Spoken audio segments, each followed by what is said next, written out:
درې ورځې نه زیات یو مسلمان سره خبرې نه کول چې دغه مسلمان مړ شي نو دی به جهنم ته داخليږي. دغه یو اهم سوال دی. د نبی صلی الله علیه وسلم برک حدیث په دغه موضوع باندې ووري ان شاء الله العزیز تاسو ته ډیر زیاته فایده وشي. او چا چې بل مسلمان سره بر نه حق چې دغه تعلق ختم کړی وي دا هغه ته یو نصيحت ملاو شي ان شاء الله العزیز خدای پاک جل شانو دغه مسلمان د جهنم داخله دونه بچ کی.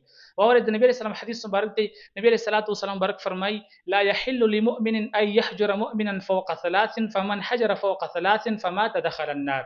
دغه حدیث چې ابو داود شریف را نقل کړی دی.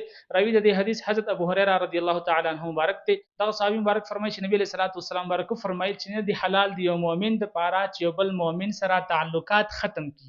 او کچرته یو مؤمن بل مسلمان سره تعلقات د درې ورځې نه زیات ختم کړل نو نبی صلی الله علیه وسلم مبارک فرمایي فمات دخل النار. کداغه انسان مړ شو نو دی به خدای پاک جل شانه جهنم ته داخل کی. نو یاد ساتئ کچرته یو مسلمان په یو دنیاوي خبره باندې په ځمکه باندې په پیسو باندې په یو اسی بیسي خبره باندې چې هغه دینی خبره نه وي مثال کې داس یو وجه نه وي چې هغه د پاره یو دینی وجه وي هغه دنیاوي وجه وي په دا وجه باندې یو مسلمان سره خبره بند کړي او د دې په منځ کې درې ورځې تیر شوي هغه سره نه سلام کوي نه کلام کوي نه تګ راتګ کوي نه مړ ژوندې کوي او درې ورځې په دې کې تیر شوي نبی علیہ السلام دغه حدیث اوري نبی علیہ السلام مبارک فرمایي فما دخل النار. کله چې دغه انسان مړ شو نو خدای پاک جل شانه به دغه انسان جهنم ته داخل کی. لکه څنګه امام اهل سنت امام الشیخ رضا خان فاضل بریلوی رحمت الله تعالی علیه مبارک اون سوال په حق لباندې په خپل فتاوی رضیه کې دغه سوال ذکر کړی دی. دغه صاحب لیکي چې د نبی اسلام حدیث مبارک دی او دغه حدیث امام مسلم سے نقل کړی دی. نبی صلی الله علیه وسلم مبارک فرمایي لا تحاسدوا ولا تناجشوا ولا تباغضوا ولا تدابروا ولا يبيع بعضكم على بيع بعض وكونوا عباد الله اخوانا. دغه حدیث نور هم وګد دی خو په دغه ځای کې زموږ مقصد دی. دغه صاحب لیکي چې نبی صلی الله علیه وسلم مبارک او فرمایل او دغه حدیث راوی حضرت ابو هريره رضی الله تعالی عنہ مبارک دی.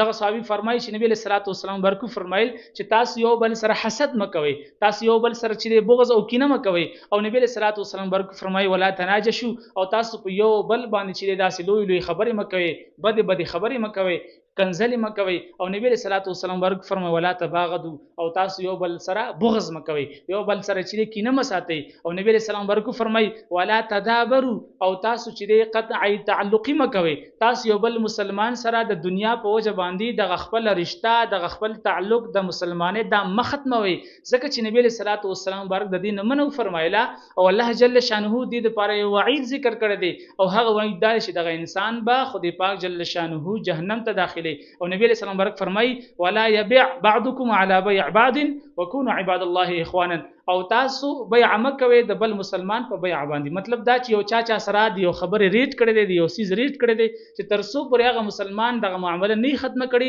دغه بیع نه ختم کړي تر هغه وخت پورې ته مینس کې مور گزاريږي.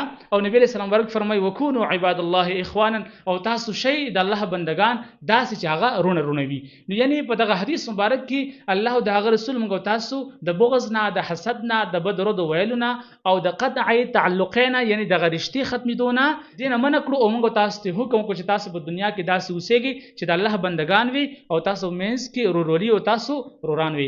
لکه بل د نبی اسلام حدیث مبارک دی نبی صلی الله علیه وسلم مبارک فرمایي لا يدخل الجنه قاطع هغه انسان به جنت ته نه داخليږي چې هغه صله رحمي وکي هغه رشتہ ختم کی هغه رشتہ کټ کی. نو دې د وجنه په حدیث مبارکو کې په قران عظیم شان کې په دې موضوع باندې ډیر وعیدات راغلي دي. موږ تاسو مسلمانان لا دا پکار دي چې څومره زموږ تاسو رښتینی چې هغه وپالو موږ تاسو هغه سره چې دغه تعلق ختم نکو کچرته یو داسې وجوي چې هغه دینی وجوي. مطلب دا چې مسلمان دی هغه شرابي دی هغه چې جګړه مار دی هغه چې بد رد وي هغه چې مثال کې فحش انسان دی نو کچرته هغه ته نصيحت کوي خو هغه نصيحت نه مني نو په دا وجه باندې تاغه سره بغض ساتلو د دې اجازه شته په اسلام کې.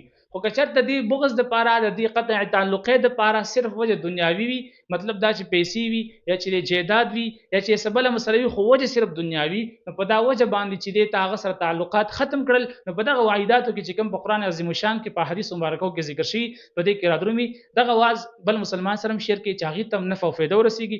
استاد ټول ما سره صاحب کې پر برخه نصیب شي. واخر دعوانا ان الحمد لله رب العالمین.